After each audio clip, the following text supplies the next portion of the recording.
নির্বাচনকালে তত্ত্বাবধায়ক ব্যবস্থা ফিরলেও বাস্তবায়নের পথে চ্যালেঞ্জ দেখছেন বিশ্লেষকরা। রূপরেখা নির্ভর করবে বিদায়ী সরকারের উপর। পরে আপনার সংসদে একটা র্যাটিফিকেশনের দরকার হয় সংবিধানের অংশ হিসাবে এই রায়কে কার্যকর করার জন্য। একক সংখ্যাগরিষ্ঠতা থাকে তাহলে দেখবেন তারা তাদের মতো করেই এই আইনটা করবে এবং সেটা আমি মনে করি আরেকটা নতুন সমস্যা জন্ম দেবে। জোট প্রার্থী বাছাইয়ে কৌশলগত অবস্থানে এনসিপি, রাজনৈতিক মেরুকরণের আভাস, সমঝোতা না হলে একক নির্বাচন। সংস্কার সহ যে সমস্ত এজেন্ডাকে আমরা সামনে এনেছি, এই এজেন্ডাগুলো যাদের সাথে মিল হবে তাদের সাথে জোট হবে। চাঁদাবাজি, সন্ত্রাস, এই বিষয়ে আমাদের দ্বিমতের জায়গা রয়েছে। এই বিষয়গুলো আমাদের সব দলের সাথে আলোচনা চলমান আছে। যাদের সাথে এই বিষয়ে আন্ডারস্ট্যান্ডিং হবে তাদের সাথে হয়তো আমাদের জোট হওয়ার সম্ভাবনা রয়েছে।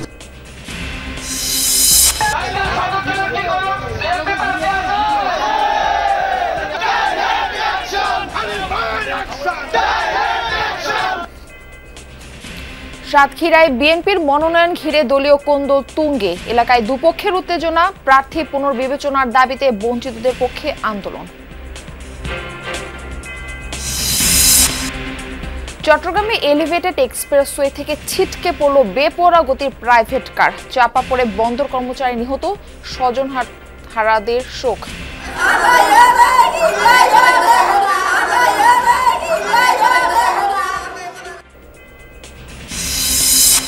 সশস্ত্র বাহিনী দিবস আজ। জাতীয় নিরাপত্তা, দেশের সংকট থেকে শান্তি রক্ষা মিশনেও গৌরবময় ভূমিকা পালন করছেন বাহিনীর সদস্যরা।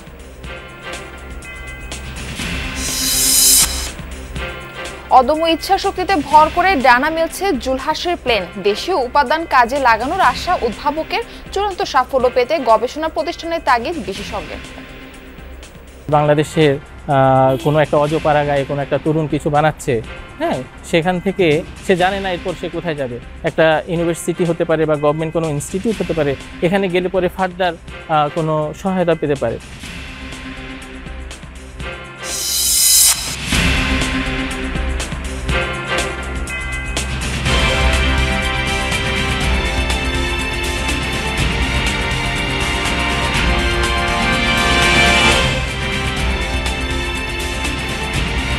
নির্বাচনকালীন তত্ত্বাবধায়ক সরকার ব্যবস্থা পুনর্বহালের ঐতিহাসিক রায়ের পর রাজনৈতিক অঙ্গনে নতুন করে শুরু হয়েছে আলোচনা। সুপ্রিম কোর্টের এই রায়কে গণতন্ত্র চর্চা ও ভোটাধিকার পুনরুদ্ধারের গুরুত্বপূর্ণ মাইলফলক হিসেবে দেখা হচ্ছে। তবে তা বাস্তবায়ন প্রক্রিয়া মোটেও সহজ হবে না বলে মনে করছেন বিশেষজ্ঞরা। তারা বলছেন, তত্ত্বাবধায়ক সরকারের রূপরেখা কেমন হবে তা ওই সময়ের বিদায়ী সরকারের উপর অনেকখানি নির্ভর করবে। বিস্তারিত জানাচ্ছেন সহকর্মী তাজনুর ইসলাম। নির্বাচনকালীন তত্ত্বাবধায়ক সরকার ব্যবস্থা পুনর্বহালের পক্ষে রায় দিয়েছে আপিল বিভাগ। ঐতিহাসিক এই রায়ের পর রাজনৈতিক অঙ্গনে শুরু হয়েছে জোর আলোচনা। রায়ে বলা হয়েছে, সংসদ ভেঙে গেলে 15 দিনের মধ্যে দায়িত্ব নেবে তত্ত্বাবধায়ক সরকার। যদিও এটি কার্যকর এবার হচ্ছে না, বরং দেখা যাবে পরের বার অর্থাৎ চতুর্দশ সংসদ নির্বাচন থেকে। এই ধরনের রায়ের পরে আপনার সংসদে একটা র্যাটিফিকেশনের দরকার হয়।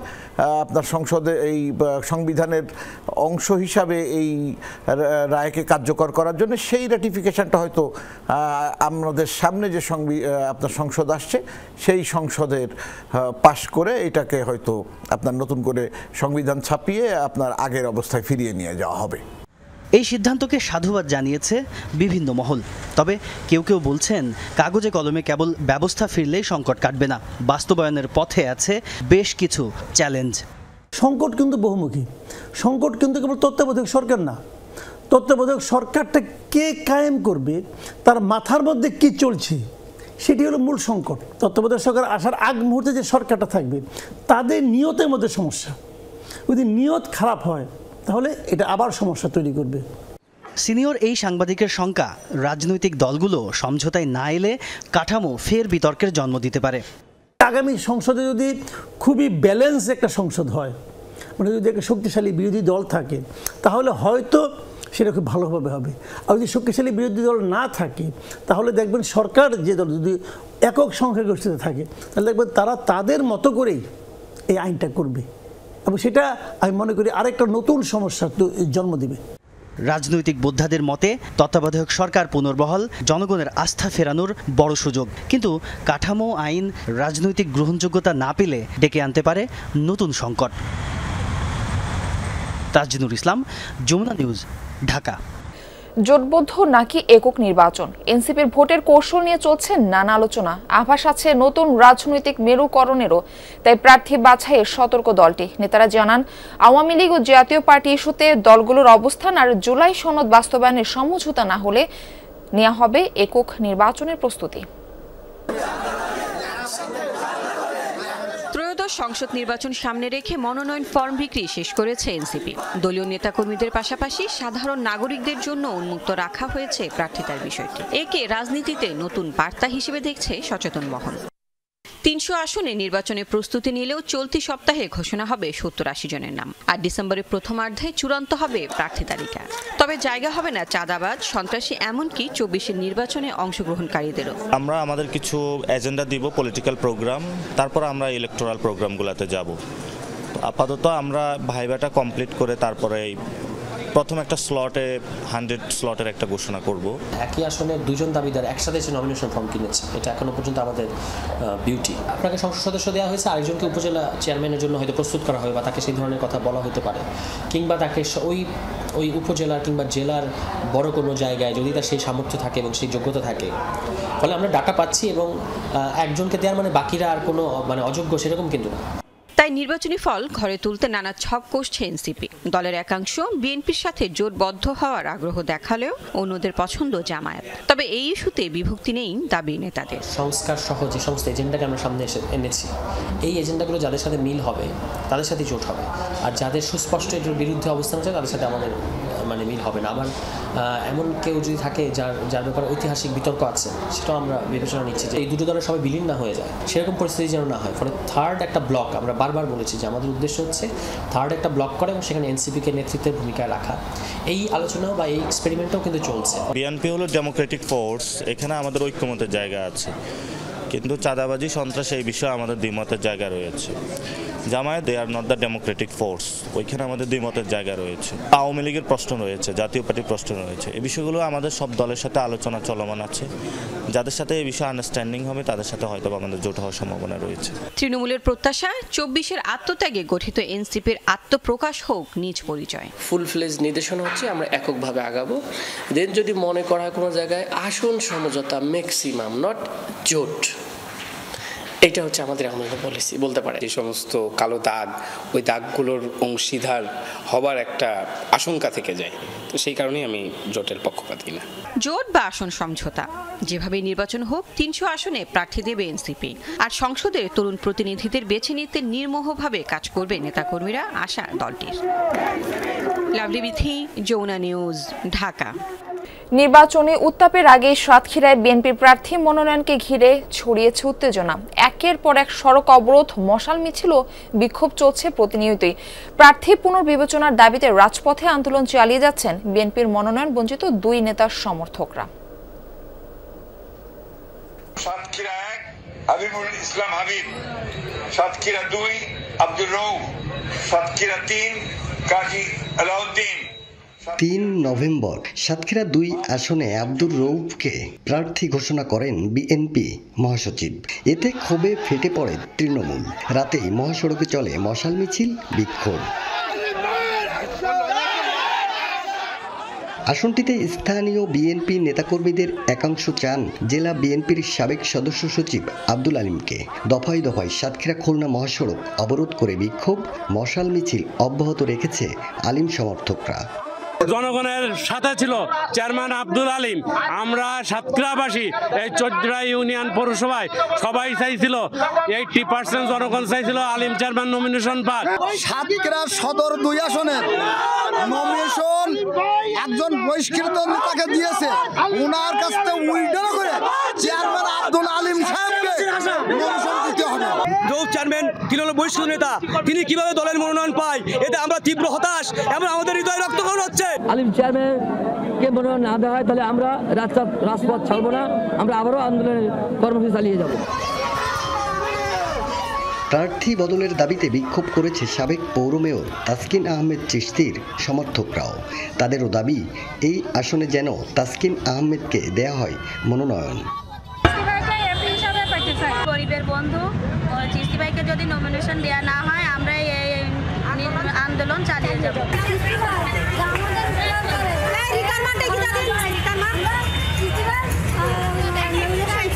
নির্বাচনকে ঘিরে রাজনৈতিক এই উত্তেজনার শেষ কোথায়? ভোটাররা যাকে চায়, যাকে দিলে জামাতের সাথে এবং অন্যান্য প্রার্থীদের সাথে প্রতিদ্বন্দ্বিতা করতে পারে, ঠিক এমনই একজন প্রার্থী বিএনপির পক্ষ থেকে সেখানে যদি মনোনীত করা হয় তাহলে বিএনপির সকল পক্ষের নেতা করবে ইনশাল্লাহ আগামী জাতীয় সংসদ নির্বাচনে ধানের শীষকে বিপুল ভোটে নির্বাচিত করতে পারবে। যদি বিবেচনা করে আমার প্রিয় নেতা জনাব তারেক রহমান সাহেব মাঠ জরিপ করে একই জরিপ করে আমি মনে করি যাকে নমিনেশন দিয়েছে আর যারা নমিনেশন প্রত্যাশী সকলের চেয়ে আমি অনেক এগিয়ে থাকবো ইনশাল্লাহ। মনোনীত প্রার্থী বলছেন কেউ যদি দলকে ভালোবাসে তাহলে দ্বন্দ্ব হবার সুযোগ নেই। ধানের শীষের বাইরে যাওয়ার কোনো সুযোগ নেই। দলকে যে ভালোবাসবে দলের বাইরে যাওয়ার কোনো সুযোগ নেই। যারা করেছে তারা এটা ভুল করেছে। 3 হেভিওয়েট প্রার্থীর এই মতবিরোধ আসছে নির্বাচনে প্রভাব ফেলবে মনে করছেন রাজনৈতিক বিশ্লেষকরা।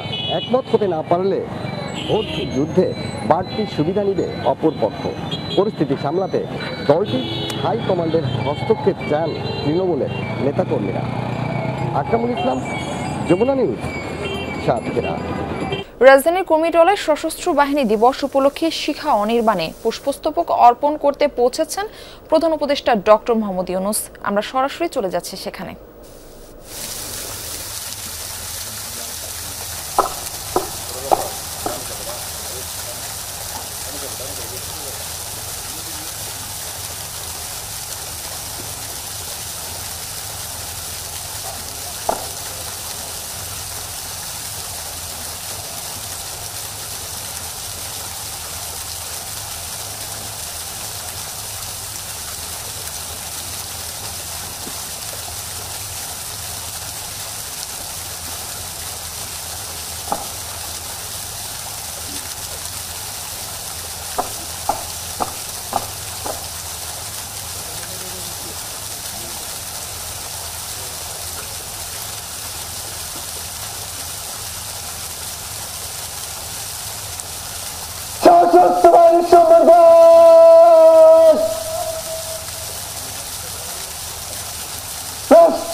দর্শক দেখছিলেন প্রধান উপদেষ্টা ডক্টর মোহাম্মদ ইউনূসের পুষ্পস্তবক অর্পণের অংশবিশেষ। পরবর্তী সংবাদে যাচ্ছি। জাতীয় নিরাপত্তা, দেশবাসীর আস্থা আর বিশ্বব্যাপী শান্তির বার্তার সবচেয়ে নির্ভরযোগ্য শক্তি বাংলাদেশ সশস্ত্র বাহিনী। স্বাধীন বাংলাদেশে প্রেক্ষাপট থেকে সমসাময়িক রাজনৈতিক ও সামাজিক সংকট মোকাবেলায় সর্বাগ্রে সশস্ত্র বাহিনীর সদস্যরা, একই সাথে দুর্যোগ মোকাবেলায় সদা প্রস্তুত বাহিনী। দেশীয় গণ্ডি পেরিয়ে বিশ্ব শান্তি রক্ষায়ও সশস্ত্র বাহিনীর রয়েছে গৌরবান্বিত ভূমিকা। সশস্ত্র বাহিনী দিবস উপলক্ষে আহমেদ রেজার প্রতিবেদনে থাকছে এর বিস্তারিত। 1971 সালের 21 নভেম্বর দেশমাতৃকার স্বাধিকার রক্ষায় পাকিস্তানের সাথে চলছে তুমুল লড়াই। তৎকালীন সেনা, নৌ ও বিমান বাহিনীর সদস্যরা প্রথমবার সম্মিলিতভাবে যৌথ অভিযান পরিচালনা করেন এই দিনেই। পরাস্ত হয় শত্রুপক্ষ। 3 বাহিনীর সমন্বিত আক্রমণ বিজয়কে ত্বরান্বিত করে। মুক্তিযুদ্ধে সশস্ত্র বাহিনীর অবদানকে স্মরণীয় করে রাখতে প্রতি বছর 21 নভেম্বর পালিত হয় সশস্ত্র বাহিনী দিবস। দেশের বর্তমান প্রেক্ষাপটেও আস্থা ভরসার নাম সশস্ত্র বাহিনী। জাতীয় নিরাপত্তা, আস্থা আর স্থিতির মূল ভিত্তি হয়ে তারা আছে সীমান্তে, আকাশে, সমুদ্রে আর সাধারণ দেশবাসীর ঠিক পাশে। বিশেষ করে সমসাময়িক রাজনৈতিক বাস্তবতায় কৌশলগত প্রতিরক্ষায় সশস্ত্র বাহিনীর পেশাদারিত্ব জনমনে সমাদৃত, স্বীকৃত আন্তর্জাতিকভাবেও। ইনএইড টু সিভিল পাওয়ারে সংকট, অস্থিরতা বা জরুরি পরিস্থিতিতে আইনশৃঙ্খলা রক্ষাকারী বাহিনীকে সহায়তা করছে তারা। সাম্প্রতিক বছরগুলোতে এই ভূমিকাই তাদেরকে সাধারণ মানুষের কাছাকাছি নিয়ে এসেছে। দেশ যখন ঝুঁকিতে, তখনই সশস্ত্র বাহিনী প্রথম সারিতে। আমাদের দেশের ডিফেন্স পলিসির একটা অন্যতম নিয়ম হচ্ছে pro people arm forces. Bangladesh সেনাবাহিনী, সর্বদাই বাংলাদেশ সশস্ত্র বাহিনী অ্যাজ এ হোল, আমরা সর্বদাই জনগণের পাশে থেকে জনগণের জন্য কাজ করে যাওয়ার জন্য উদ্বুদ্ধ আছি। আন্তর্জাতিক পরিসরেও বাংলাদেশের সুনামের বড় বাহক সশস্ত্র বাহিনী। জাতিসংঘ মিশনে বাংলাদেশের শান্তিরক্ষীরা দীর্ঘদিন তুলে ধরেছেন সাহস, শৃঙ্খলা আর মানবিকতার উদাহরণ। যুদ্ধবিধ্বস্ত দেশের নিরাপত্তা থেকে চিকিৎসা, উদ্ধার, পুনর্বাসন, সব জায়গায় তাদের পদচারণা। প্রায় 6 থেকে 7টি জাহাজ 24/7 সমুদ্র সীমাকে রক্ষা করে আসে এবং শুধুমাত্র সুনীল অর্থনীতির জন্য একটি অপারেশন বাংলাদেশ নৌবাহিনী পরিচালিত করে থাকে, যেটাকে অপারেশন ব্লু গার্ড বলে। দুর্যোগ মোকাবেলা, এখানেও সশস্ত্র বাহিনী মানুষের সবচেয়ে নির্ভরযোগ্য শক্তি। বন্যা, ঘূর্ণিঝড়, ভূমিধসের মতো প্রতিটি দুর্যোগে জীবন বাঁচাতে তারা ছুটে গেছে দুর্গম এলাকা, পাহাড়ি পথ আর চরাঞ্চলে। উদ্ধার অভিযানে দক্ষতা, দ্রুত সমন্বয় আর মানবিক সহায়তা আজ বাহিনীকে মানুষের আস্থার সবচেয়ে উঁচু জায়গায় দাঁড় করিয়েছে। 365 দিনের 24 ঘন্টা আমাদের বেসগুলোতে হেলিকপ্টার প্রস্তুত রাখা হয় যে কোনো দুর্যোগ মোকাবেলায় বা যে কোনো ধরনের ফার্স্ট রেসপন্ডার হিসাবে বাংলাদেশ বিমান বাহিনী কাজ করে যাচ্ছে। সময়ের সঙ্গে পাল্লা দিয়ে বদলাচ্ছে তাদের সক্ষমতাও। আধুনিক প্রযুক্তি, কৌশলগত প্রস্তুতি আর আন্তর্জাতিক সহযোগিতা সব মিলিয়ে বাংলাদেশের সশস্ত্র বাহিনী আজ নতুন এক রূপে আত্মপ্রকাশ করছে। সশস্ত্র বাহিনীর গল্প শুধু শক্তির নয়, এটা দায়িত্ব, ত্যাগ আর প্রস্তুতির গল্প। আহমেদ রেজা, যমুনা নিউজ, ঢাকা। আনন্দ শেষে প্রাইভেট কারে পতেঙ্গা সৈকত থেকে ফিরছিলেন 5 জন। এলিভেটেড এক্সপ্রেসওয়েতে গাড়ি চলছিল বেপরোয়া গতিতে। গাড়িটি নিয়ন্ত্রণ হারিয়ে পড়ে যায় নিচে। সেই গাড়ির নিচে চাপা পড়ে প্রাণ যায় একজনের। উপার্জনক্ষম সদস্যকে হারিয়ে নিঃস্ব পরিবারটি। এই ঘটনায় গাড়িটিতে থাকা 5 জন হাসপাতালে ভর্তি।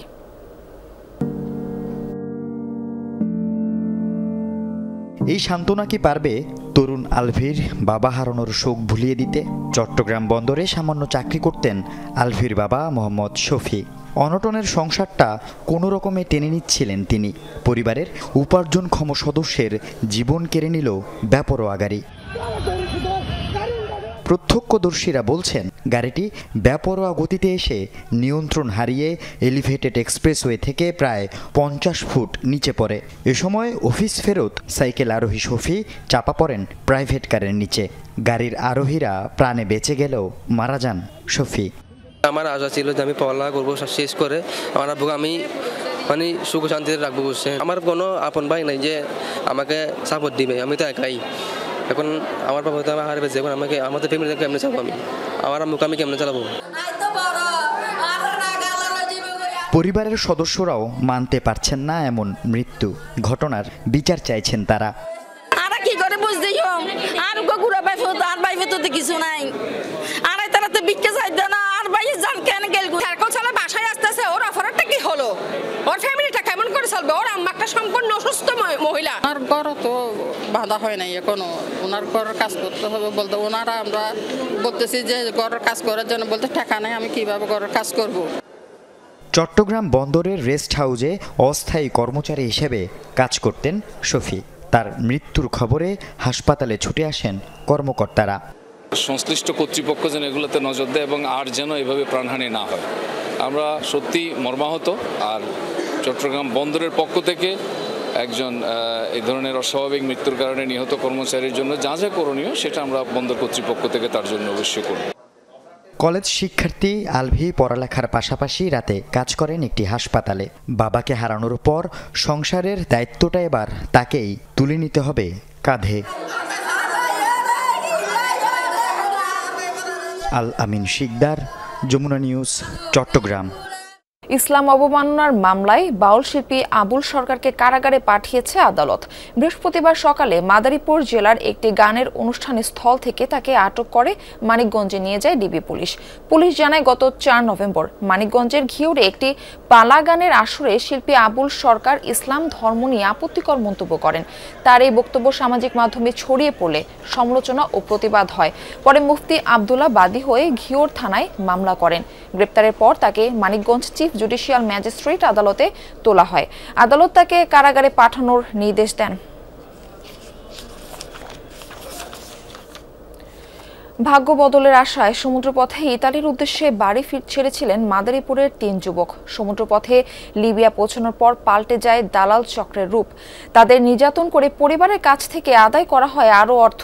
পরবর্তীতে নৌকায় ইতালির উদ্দেশ্যে যাত্রা করলে ভূমধ্য সাগরে সন্ত্রাসীদের গুলিতে নিহত হন ভুক্তভোগী 3 যুবক। পরিবারগুলোতে চলছে শোকের মাতম।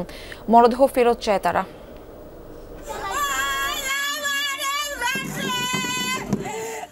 পরিবারের সচ্ছলতা আর স্বাচ্ছন্দ্যের আশায় ইউরোপের দেশে যাওয়ার জন্য ঘর ছেড়েছিলেন মাদারীপুরের ইমরান খান। এখন তার মৃত্যুর খবরে দিশেহারা স্বজনরা। গত 8 অক্টোবর স্বপ্নের দেশ ইতালি যেতে বাড়ি ছাড়েন সদর উপজেলার আদিত্যপুর গ্রামের ইমরান। সরাসরি গন্তব্যে পৌঁছে দেওয়ার শর্তে প্রতিবেশী দালাল শিপন খানের হাতে 22 লাখ টাকা তুলে দেওয়ার সমঝোতা হয়। প্রথম দিকে বিভিন্ন প্রলোভন দেখালেও বাড়ি ছাড়ার পর থেকে সুর পাল্টে যায় দালাল চক্রের। স্বজনদের অভিযোগ, সমুদ্র পথে ইমরানকে নিয়ে যাওয়া হয় লিবিয়ায়। সেখানে তাকে নির্যাতনের মাধ্যমে পরিবারের কাছ থেকে নেওয়া হয় 18 লাখ টাকা। এরপর 1 নভেম্বর লিবিয়া থেকে নৌকায় ইতালি যাওয়ার উদ্দেশ্যে যাত্রা করলে ভূমধ্য সাগরে সন্ত্রাসীদের গোলাগুলির মাঝে পড়ে নিহত হন ইমরান। শিবন দালাল, তার সাথে কথা হয়েছে আমার ছেলের সাথে। বলছে কি তোরে 22 লাখ টাকা দিবি, তোরে আমার রুমে নিয়ে রাখবো, তোরে আমি স্পেশাল গেম করাই দিব। শিবন বলে কি আছে, আমি গেম দেওয়ার চেষ্টা করছিলাম, পুলিশে ধরছে, তাই জেলে আছে, জেলের তা ছাড়াবো, এই করবো সেই করবো। এরপরে আস্তে আস্তে জানতে পারি যে সে নাকি মারা গেছে।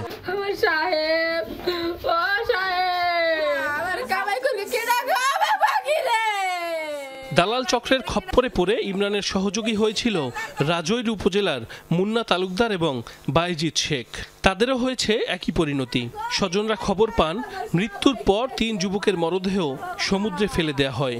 ঘটনা জানাজানি হওয়ার পর লাপাত্তা দালাল চক্রের সদস্যরা। কইছে বডি কন্টাক্ট দিম, ভালো গেমে দিমু, ও দেছে নরমাল গেমে আমার ফোলা হয়তো সমস্যা করে গেলাইছে।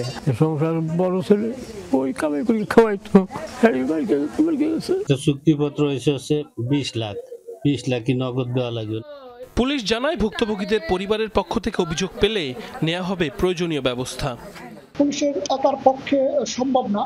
আমি যারা মাদারীপুরবাসী আছে, যারা অবৈধ পথে লিবিয়াতে পাড়ি জমায়, যারা পরিবার আছে, তাদের সকলের সহযোগিতা হলে সম্মিলিত সহযোগিতা এটা প্রতিরোধ করা সম্ভব।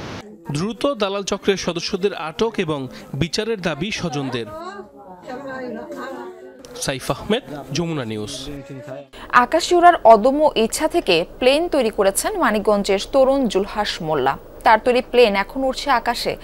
এসএসসি পাস তরুণের এমন আবিষ্কার দেখে বিস্মিত এলাকাবাসী। পুরোপুরি দেশীয় উপাদান দিয়ে তৈরি এই প্লেন নিয়ে আরও বড় স্বপ্ন দেখছেন জুলহাস। বিশেষজ্ঞরা বলছেন, একটি গবেষণা প্রতিষ্ঠান তৈরি করা গেলে তরুণদের এমন কাজ চূড়ান্ত সাফল্য বয়ে আনতে পারে। শাকিল হাসানের রিপোর্ট, ছবি তুলেছেন মাহফুজ মিঠু। পানির গা ছুঁয়ে ছুটে চলেছে পাখির পা, খানিক বাদেই ডানা মেলবে আকাশে। আদতে বড় পাখির মতো দেখতে এটি একটি ছোট্ট উড়োজাহাজ। এক আসন বিশিষ্ট এই প্লেনটি উঠতে পারে সর্বোচ্চ 100 মিটার উচ্চতায়। একটানা চলতে পারে 5 থেকে 6 মিনিট। এই প্লেনটি তৈরি করেছেন মানিকগঞ্জের জুলহাস মোল্লা। জিয়নপুরের বিকেএস হাই স্কুল থেকে এসএসসি পাশ করেছেন জুলহাস। প্রযুক্তি বিষয়ে পড়াশোনা না থাকলেও আকাশে ওড়ার অদম্য ইচ্ছা তার। তাই ইন্টারনেট থেকে প্লেন তৈরির কৌশল সম্পর্কে ধারণা নেন। কয়েক মাসের চেষ্টায় শেষ পর্যন্ত সফল হন জুলহাস। ইঞ্জিনটাও বাংলাদেশে, যেটা আমি নবাবপুর থেকে কিনেছিলাম, আর প্রপেলারটা আমি নিজে হাতেই তৈরি করেছি। আর যে বডিটা আপনারা দেখতে পাচ্ছেন সম্পূর্ণ প্লেনের, এটা সম্পূর্ণ অ্যালুমিনিয়ামের তৈরি। আর এই সব অ্যালুমিনিয়ামই বাংলাদেশে অ্যাভেলেবল পাওয়া যায়। আমি সেখান থেকেই কিনে এটাকে তৈরি করেছি। Totally made of Bangladesh. খানিকটা উঠতে পারলেও প্লেনটি এখনও পূর্ণাঙ্গ নয়, নানা সীমাবদ্ধতা আছে এর। সেসব ঠিক করতে চেষ্টা করছেন জুলহাস। তবে এজন্য দরকার প্রযুক্তি জ্ঞান ও বিনিয়োগ, যা নেই জুলহাসের। তাই এখনও এটিকে অভিজ্ঞতা অর্জনের প্রক্রিয়া বলছেন জুলহাস। আমার এই জ্ঞানকে যদি কাজে লাগানো হয় তাহলে অবশ্যই এটাকে একটা ভালো রূপ বা কমার্শিয়াল রূপ আনা সম্ভব। এগুলো নিয়ে যারা স্পেশালিস্ট বাংলাদেশে আছে, তারা যদি আমাকে বলে যে আসো আমরা কাজ করি একসাথে, তো সেক্ষেত্রে আমি অবশ্যই তাদের সাথে কাজ করতে ইচ্ছুক। দেশের নানা প্রান্তে তরুণদের নানা উদ্ভাবনের উদাহরণ থাকলেও সেসব শেষ পর্যন্ত সফলতার মুখ দেখে না প্রযুক্তি জ্ঞান ও বিনিয়োগের অভাবে। এ ধরনের তরুণদের জন্য জাতীয়ভাবে গবেষণা ও উদ্ভাবন কেন্দ্র করা গেলে সফলতা আসবে বলে মনে করেন বুয়েটের এই অধ্যাপক। কোনো একটা সেন্টার বা কোনো কিছু নাই যেখানে আমাদের বাংলাদেশের কোনো একটা অজপাড়াগায়ে কোনো একটা তরুণ কিছু বানাচ্ছে, হ্যাঁ, সেখান থেকে সে জানে না এরপর সে কোথায় যাবে। তো সেখান থেকে সে যদি জানে যে এখান থেকে একটা ইউনিভার্সিটি হতে পারে বা গভর্নমেন্ট কোনো ইনস্টিটিউট হতে পারে, এখানে গেলে পরে ফার্দার কোনো সহায়তা পেতে পারে। কী ধরনের সহায়তা? এটা নলেজ বেসড হতে পারে, ফিনান্সিয়াল হতে পারে। জুলহাসের এই প্লেন চমক তৈরি করেছে স্থানীয়দের মধ্যে। পাশাপাশি সামাজিক যোগাযোগ মাধ্যমে ব্যাপক সাড়া ফেলেছে ছোট্ট প্লেনটি। নতুন নতুন কন্টেন্ট তৈরি করতে হুমড়ি খেয়ে পড়ছেন কন্টেন্ট ক্রিয়েটররা। প্লেন ওড়া দেখতে নদীর পাড়ে ভিড় করেন স্থানীয়রাও। আমি চাই যে ও আরো ভালো হোক, বড় হোক। কন্টেন্ট বানানোর জন্য না, দেখার জন্যই মূলত বেশি আগ্রহী, সেই কারণে আসলে আসা। কন্টেন্ট ক্রিয়েটররা কোনো একটা কিছু পেলে সেটা সুন্দর করে প্রেজেন্ট করে। এই তরুণদের এমন চেষ্টা থেকেই হয়তো একদিন আসবে সাফল্য। নতুন কোনো উদ্ভাবনের সঙ্গে উচ্চারিত হবে বাংলাদেশের নাম। অনেকে ব্যর্থ হলেও শেষ পর্যন্ত সফল হয়েছে জুলহাস। তার বানানো এই সি প্লেন শেষ পর্যন্ত ডানা মেলেছে আকাশে। বাংলাদেশি এই তরুণের উদ্ভাবন মানুষের কল্যাণে কাজে লাগবে, এমনটা প্রত্যাশা স্থানীয়দের। শাকিল হাসান, যমুনা নিউজ, মানিকগঞ্জ। মান্তা সম্প্রদায়, যাদের জন্ম, বেড়ে ওঠা, জীবন সংগ্রাম সবই নদী কেন্দ্রিক। নৌকায় যাদের ঘর সংসার, মাথা গোজার ঠাই। দেশের সকল নাগরিক সুবিধা থেকে বঞ্চিত এই সম্প্রদায়ের মানুষ নেই শিক্ষার আলো। তবে তারা স্বপ্ন দেখতে শুরু করেছে। তাদের সন্তানরা শিক্ষিত হবে, অর্জন করবে জ্ঞান, বুঝে পাবে প্রাপ্য অধিকার। তাদেরকে এই স্বপ্ন দেখাচ্ছে বরিশাল বিশ্ববিদ্যালয়ের অধ্যয়নরত কয়েক শিক্ষার্থী। মান্তা শিশুদের জন্য খুলেছে বিনামূল্যের পাঠশালা, নাম দিয়েছে বাতিঘর। কাউসার হোসেনের প্রতিবেদন। দুপুর গড়িয়ে পশ্চিমের আকাশে যখন সূর্য হেলে পড়ে, বই খাতার ব্যাগ ঝুলিয়ে বাতিঘরের দিকে রওনা হয় শিশুরা। সবাই মান্তা সম্প্রদায়ের। নৌকায় ঘুরে যাদের দিন কাটতো তাদের কণ্ঠে এখন বাংলা ইংরেজি কবিতা। ধীরে ধীরে আয়ত্তে নিচ্ছে বাক্য লেখা, ছবি আঁকা, শিখছে গান, নাটিকা, আবৃত্তি। Hatti metnem dim, mate faredim, kado kata chitating, da hatti metem dim. Twinkle, twinkle, little star, how I wonder how to are. Up above the also high, like a diamond in the sky. আমাদের ছোট নদী চলে বাঁকে বাঁকে, বৈশাখ মাসে তার হাঁটু জল থাকে। পার হয়ে যায় গরু, পার হয়ে গাড়ি, দুই ঢালু চোটার ঢালু তার পারি। বরিশাল বিশ্ববিদ্যালয়ে পড়াশোনা করছেন দেশের বিভিন্ন অঞ্চলের শিক্ষার্থীরা। তাদের মধ্য থেকেই একদল শিক্ষার্থী ব্যক্তিগত খরচে বিশ্ববিদ্যালয় এলাকায় গড়ে তুলেছেন মানবিক পাঠশালা। তাদের বিশ্বাস, সমাজ থেকে পিছিয়ে পড়া মান্তা শিশুদের অন্ধকার থেকে শিক্ষার আলোয় নিয়ে আসবে এই বাতিঘর। ওদের খুব ইন্টারেস্ট আছে পড়াশোনার ক্ষেত্রে, বাট ওরা সেই স্কোপটা পাচ্ছে না। আমরা সেটা দিতে চাচ্ছি বা আমরা ওদের সাপোর্ট হতে চাইতেছি যে ওরা সাহস নিয়ে পড়তে পারবে এরকম।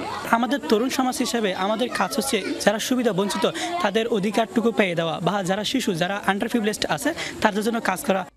সপ্তাহে শুক্র ও শনিবার পাঠদান চলে উন্মুক্ত এই পাঠশালায়।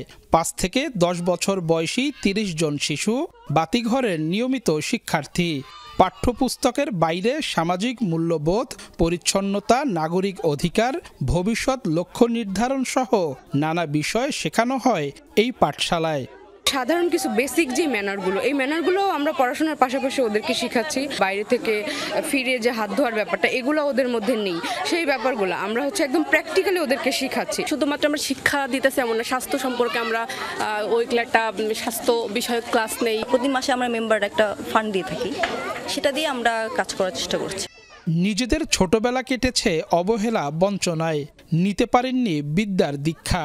তাই সন্তানদের পড়তে দেখে আনন্দিত মায়েরা। ছাত্ররা যে পড়াইতেছে এতে আমরা খুবই খুশি, আমাদের ছেলেমেয়েরাও খুব খুশি। আমি চাই আমার বাচ্চা একটু ভালোভাবে চলুক, ভালোভাবে থাকুক, কিন্তু এপারা পড়ালেখা করে খুবই অনেক আমরা পাই। এদের অনেক ধন্যবাদ জানাই আমরা, যে আমাদের বাচ্চা কাছে যদি এরা মানুষ করতে পারে, তাকে নাম তো একদিন বললেও বলবে। বিকেল গড়িয়ে যখন সন্ধ্যা নামে উৎফুল্ল চিত্তে নদীর তীরের রাস্তা ধরে কোমলমতি শিশুরা। কাউসার হোসেন, যমুনা নিউজ, বরিশাল। বাজারে উঠতে শুরু করেছে শীতকালীন সবজি। বাজারের খবর জানাতে আমাদের সঙ্গে যুক্ত হচ্ছেন সাতক্ষীরা থেকে সহকর্মী আকরামুল ইসলাম। আকরাম, বাজারের সবজি সরবরাহ এবং দাম সম্পর্কে আমাদের বিস্তারিত জানাবেন। সাতক্ষীরার বাজারে সকাল থেকে ঘুরে আমরা শীতকালীন যে সবজি, ফুলকপি, বাঁধাকপি, মূলা, গাজর, টমেটো সহ নানান ধরনের যে সবজি রয়েছে, সেই সবজি কিন্তু বাজারে উঠতে শুরু করেছে। ব্যবসায়ীরা বলছেন যে তুলনামূলকভাবে আজকে বাজারের সরবরাহটা কিছুটা বেশি রয়েছে এবং অন্য দিনের তুলনায় কিন্তু দামটাও আজকে তুলনামূলক কিছুটা কম, এমনটি আমাদেরকে বলছেন এখানকার যারা ব্যবসায়ীরা রয়েছেন। আমরা আপনার কাছ থেকে একটু জানতে চাই যে বাজারের সবজির সরবরাহ এবং দাম কোনটা কেমন? মনে করেন এখন তো শীতকাল শুরু হয়েছে, এই জন্য শীতের সবজি আস্তে আস্তে শুরু হয়েছে, মোটামুটি আসা শুরু হয়েছে। এখন বাজার আগের তুলনায় একটু কমেছে। ফুলকপি মনে করেন আপনার গত সপ্তাহে বেচছিলাম আপনার 60 টাকা, আজকে বাজার আপনার 50 টাকা। তারপর পাতাকপি আপনার ছিল 40 টাকা, এখন 30 টাকা। ওলকপি ছিল 50, এখন 45, 40। তারপর পালং শাক ছিল আপনার 15 টাকা আটি, 20 টাকা আটি, এখন সেটা 10 টাকা 12 টাকা হয়েছে। তারপর লাল শাক ছিল 10 টাকা আটি, সেটা 6 টাকা হয়েছে।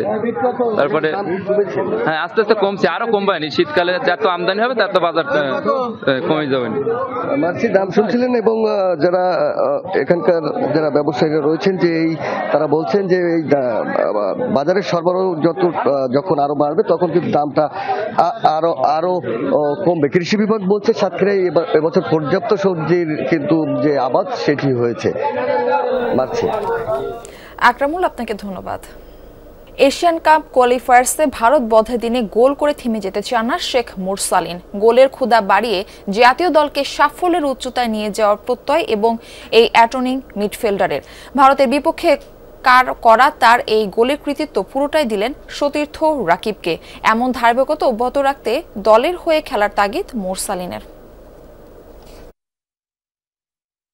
22 বছরের অপেক্ষার প্রহর শেষ হয়েছে শেখ মোরসালিনের দারুণ প্লেসিংয়ে। কাউন্টার অ্যাটাকে রাকিবের পাস থেকে স্টেডিয়ামে তখন উপস্থিত 22,000 দর্শককে আনন্দে ভাসান 22 বছর বয়সী এই অ্যাটাকিং মিডফিল্ডার। এশিয়ান কাপ কোয়ালিফায়ার্সে মোরসালিনের একমাত্র গোলেই ভারত বধের কাব্য রচনা করে বাংলাদেশ। আমাদের এটা কোচের প্ল্যান ছিল যে আমরা যখন কাউন্টার করব তখন হচ্ছে উইদাউট বলে যে তার হচ্ছে রেসপন্সিবিলিটি বেশি, এটা সবসময়। তো আমার স্পেস ক্রিয়েট করতে হয়েছে, আর রাকিব ভাই অনেক সুন্দর করে 4-5টা প্লেয়ারকে অ্যাট্রাক্ট করছে ওনার দিকে। সো খুব ভালো একটা কাউন্টার ছিল আর কি, এটা সবাই দেখার। আমিও দেখছি অনেকবার গোলটা। আমি কিন্তু এটা রাকিব ভাইকে দিতে চাই, অনেক সুন্দর একটা বল দিয়েছে আমাকে। ন্যাশনাল ডিউটি শেষে এবার ঘরোয়া ফুটবলের জন্য প্রস্তুত হওয়ার পালা। মাত্র একদিনের বিশ্রাম শেষে আবাহনীর অনুশীলনে শেখ মোরসালিন তৃপ্তির ঢেকুর না তুলে সামনের দিনগুলোতে আরো এগিয়ে যাওয়ার বার্তা দিয়ে রাখলেন তিনি। আমি চাই না যে আমি একটা গোল করেই একদম হ্যাপি হয়ে যাই একদম। আমি চাই যে আসলে আমি যখন একটা গোল করি আমার চিন্তা ভাবনা ছিল যে আমি আরো 2টা গোল করতে হবে ডিউরিং ম্যাচ। আমার যে হাঙ্গারনেস মানে এটা ছিল আমার মধ্যে। তো ইনশাল্লাহ আমি আরও জাতীয় দল হোক, ক্লাবের হোক, যখনই খেলা হয় আমি চেষ্টা থাকবে আমি আরও স্কোর করার জন্য, অ্যাসিস্ট করার জন্য। গেম টাইম পেটে কিংস থেকে আবাহনী ডেরায় নাম লেখান মোরসালিন। সিদ্ধান্তটা সহজ না হলেও তার উপর আস্থা রাখায় আকাশী নীলের প্রতি কৃতজ্ঞ এই মিডফিল্ডার। গেম টাইমটা এনশিওর করার জন্য এখানে আসছি। তারপরে এখানে মারুফ স্যার আমাকে খুবই হেল্প করতেছে। আমি আসলে ওনার কাছে অনেক কৃতজ্ঞ এখানে আসার পর। ওনার ব্যাপারে ওনার আন্ডারে কখনো ট্রেনিং করা হয় নাই, আমি শুধু মানুষের থেকে শুনেছি যে অবশ্যই উনি তো বাংলাদেশের 1 নম্বর কোচ। ভারত বধের আনন্দে মোরসালিনদের জন্য 2 কোটি টাকা বোনাসের ঘোষণা দেন যুব ও ক্রীড়া উপদেষ্টা আসিফ মাহমুদ। বাফুফে থেকেও ফুটবলারদের জন্য রয়েছে চমক। মোরসালিনের মতে এমন অনুপ্রেরণা সামনে এগিয়ে যাওয়ার পথে রাখবে ভূমিকা। এটা জাস্ট আমাদের একটা মোটিভেশন নেক্সট স্টেপে যাওয়ার জন্য। তো এটাই সবাইকে আসলে আমি ধন্যবাদ জানাতে চাই। নাসিফ শুভ, যমুনা স্পোর্টস, ঢাকা। গেল সেপ্টেম্বরে সরকার পতনের পর ফের বিক্ষোভে উত্তাল নেপালের রাজপথ। বৃহস্পতিবার দেশটির বারা জেলায় রাস্তায় নামে জেনজিরা। পরিস্থিতি উত্তপ্ত হওয়ার মূল কারণ ছিল বুধবারের ফের বিক্ষোভে উত্তাল নেপালের রাজপথ। বৃহস্পতিবার দেশটির বারা জেলায় রাস্তায় নামে জেনজিরা। পরিস্থিতি উত্তপ্ত হওয়ার মূল কারণ ছিল বুধবারের সংঘর্ষ। ওই দিন সিমারা এলাকায় জেনজি বিক্ষোভকারীদের সমাবেশ এবং প্রাক্তন প্রধানমন্ত্রী ওলির দল সিপিএন ইউএমএল কর্মীদের সমাবেশ একই সময় শুরু হয় হাতাহাতি। এক পর্যায়ে সংঘর্ষ জড়ায় দুপক্ষ, আহত হয় অন্তত 6 জেনজি সমর্থক। এই ঘটনার পরেই সেখানে কারফিউ জারি করে কর্তৃপক্ষ। পরদিন হামলাকারীদের গ্রেপ্তারের দাবিতে রাস্তায় নামে তরুণরা অভিযোগ তোলে। তারা যাদের বিরুদ্ধে অভিযোগ দায়ের করেছেন তাদের মধ্যে কয়েকজনকে এখনো আটক করা হয়নি। বিক্ষোভের এক পর্যায়ে উত্তপ্ত হয়ে ওঠে পরিস্থিতি। পুলিশের সাথে সংঘর্ষে জড়ায় তরুণরা। পরিস্থিতি নিয়ন্ত্রণে বৃহস্পতিবার রাত 8টা পর্যন্ত বাড়ানো হয় কারফিউর মেয়াদ।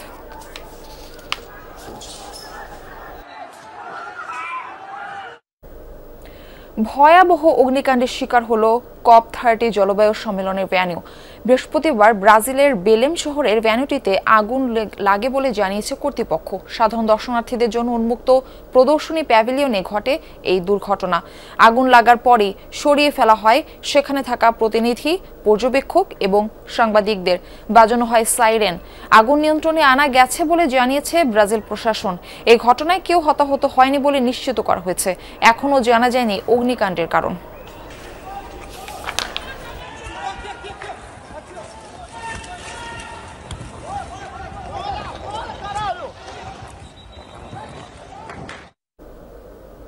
ইউক্রেনের জাপোরিঝিয়ায় রুশ হামলায় কমপক্ষে 5 জন মারা গেছেন, আহত হয়েছেন বেশ কয়েকজন। অঞ্চলটির স্থানীয় কর্তৃপক্ষ নিশ্চিত করেছে তথ্যটি। কামিকাজে ড্রোন ব্যবহার করে টার্গেট করা হয় শহরটি। এতে ক্ষতিগ্রস্ত হয় বেশ কয়েকটি আবাসিক ভবন, হোটেল ও যানবাহন। হামলার পরপরই স্থাপনাগুলোতে আগুন ধরে যায়। পরে নিরাপত্তা কর্মীরা সেটি নিয়ন্ত্রণে আনে। উদ্ধার করা হয় আটকে পড়া বাসিন্দাদের। 2 দিন আগে পশ্চিম ইউক্রেনে ভয়াবহ হামলা চালায় রুশ বাহিনী। এতে প্রাণ যায় কমপক্ষে 26 জনের। সংঘাত বন্ধে দেশ দুটি ও যুক্তরাষ্ট্রের মধ্যে চলমান শান্তি আলোচনার মাঝেই হামলার পরিধি বাড়িয়েছে মস্কো। একদল আন্তর্জাতিক সাংবাদিকদের গাজা উপত্যকা সফর করালো ইসরায়েলি সেনাবাহিনী।